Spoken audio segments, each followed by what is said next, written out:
day 45, the very last day of the 2023 General Legislative Session. I'm Senator Jake Anderegg. This is week 7, the final week, and we've passed a lot of bills. It's about 2:30 in the afternoon on Friday, and you're going to get most of this either tonight or tomorrow.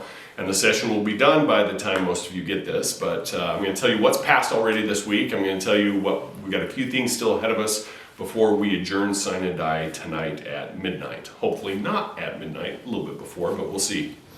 First things that passed this week, House Bill 467, this is the prohibition of abortion clinics in the state. This is the bill that will ostensibly cut Planned Parenthood out of performing abortions in the state going forward. It passed, the House and the Senate. It's going to go over to the governor now.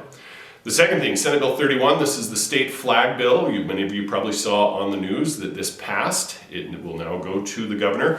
We're going to keep the old flag as our historical flag, and now the new flag is going to be the state flag that we will adopt over this next year. So, in addition to that, Senate Bill 152, this is the social media age verification bill, Senator McKell. It passed. It's now going to the governor for signature. This is the bill that's going to basically require parental guidance, parental verification of age for any of their minors on social media. So that passed and should be good.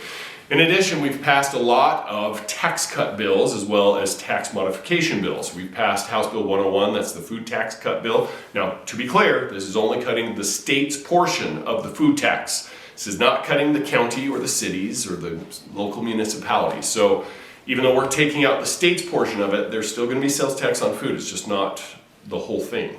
So anyhow, the state's portion is gone. We also passed HB 54. This is the state sales tax that also is going to be cut. And once again, this is going down. It's cutting, about $300 million out of the state budget each year. So it's a big cut. Then, what's still ahead of us tonight, we've got HB 393. This is the nominating process for political parties. This is the signature path, setting the threshold for nomination to 70%. And if someone gets to the 70%, then anyone that's done the signature path will fall away. There's still some debate whether or not this bill will be heard in the Senate, but some of us are really pushing for it. So stay tuned. Hopefully we can get some action on that, maybe not. We'll see. The last two things. First off, the state budget. This year we're going to pass the budget tonight, the full budget, and it's going to be roughly $25 billion. When I first came into the legislature in 2013, it was about $12.5 billion. So in 11 years, it's doubled, more than doubled in size. So that's kind of crazy. And then the last thing I want to put on your radar, because this is probably one of the most important bills that might pass this session, is Senate Joint Resolution 10. This is the one that is looking at setting up a constitutional amendment. It will come to you, the voters, to be able to vote on it. This is the one that is opening up the earmark for education by putting in some requirements for a minimum threshold of funding. So it's we're swapping out the constitutional amendment for this, what we're calling the floor of education funding. So far, it's got broad education support. I think the UEA still has not decided yet, and they won't decide until they hold their conference in April.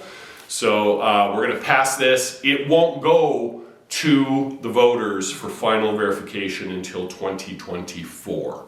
So we still have 18 months, but this bill is going to set up the process for us to negotiate throughout the year with all the education entities and whatnot. This is the one that's going to really help us figure out how to balance our budget and not have quite so much unruly surplus in one side of our budget and not enough money in the other side. So that's it. It's been a crazy year. It's been a lot of fun. It's also been very stressful, and I'm looking forward to being done and getting back to my regular job and seeing my family more often. So I just want to say, if you still want to reach out to me and contact me anytime you're around, please do. You can reach me, shoot me a text, give me a call at 801-901-3580. You can always shoot me an email at janderegg@le.utah.gov. Follow me on Facebook at Jacob Anderegg or on Twitter at political_Jake. This is Senator Jake Anderegg coming to you from the Utah State Capitol Complex for the last time this 2023 legislative session. And we'll say we'll check you next time.